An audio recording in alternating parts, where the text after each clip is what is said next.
Ukraine Russia మధ్య యుద్ధం 2.5 ఏళ్లుగా కొనసాగుతూనే ఉంది. చర్చలు జరిగి యుద్ధం ఆగిపోవాలని మిత్రదేశాలు కోరుకుంటున్నాయి. కానీ ఇటు రష్యా అటు ఉక్రెయిన్ ఎవరూ తగ్గడం లేదు. రష్యా డిమాండ్లను ఉక్రెయిన్ అంగీకరించడం లేదు. సుదీర్ఘకాలంగా యుద్ధం కొనసాగుతోంది. యుద్ధ భూమిలో ఉక్రెయిన్ తీవ్రమైన సిబ్బంది కొరతను ఎదుర్కొంటోంది. సైన్యాన్ని పటిష్టం చేసేందుకు నియామకాలు చేపడుతోంది. తొలిసారిగా జైళ్లలో ఉన్న ఖైదీలను మిలిటరీలోకి తీసుకునేందుకు సిద్ధమైంది. ఇందుకోసం ప్రత్యేక ఇంటర్వ్యూలను కూడా నిర్వహిస్తోంది ఉక్రెయిన్ ఆర్మీ. మాస్కోకు వ్యతిరేకంగా యుద్ధంలో చేరాలని ఉక్రెయిన్ సైన్యం పిలుపునిచ్చింది. యుద్ధంలో పాల్గొనేందుకు ముందుకు వచ్చే వారిపై కేసులు కొట్టివేస్తామంటూ ఆఫర్ ఇచ్చింది. ఖైదీ జీవితానికి ముగింపు పలకాలని, కొత్త జీవితాన్ని ప్రారంభించండని ఆర్మీ పేర్కొంది. మాతృభూమిని కాపాడుకునేందుకు ముందు వరుసలో నిలబడి పోరాడాలని చెబుతోంది. ఖైదీల్లో దేశభక్తిని నింపి యుద్ధంలో పోరాడేలా చేస్తున్నారు. అయితే ఖైదీలను సైన్యంలోకి తీసుకునేందుకు ఉక్రెయిన్ ప్రభుత్వం ఇప్పటికే పార్లమెంట్లో ప్రత్యేక బిల్లుకు ఆమోదం తెలిపింది.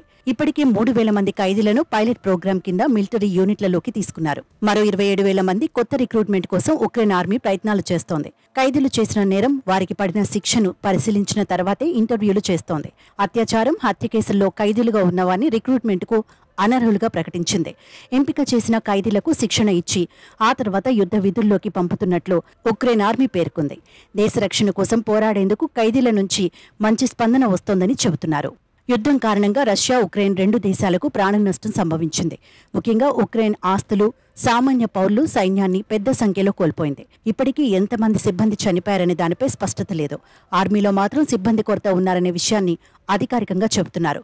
అందుకే ఖైదీలను రిక్రూట్ చేసుకుంటోంది.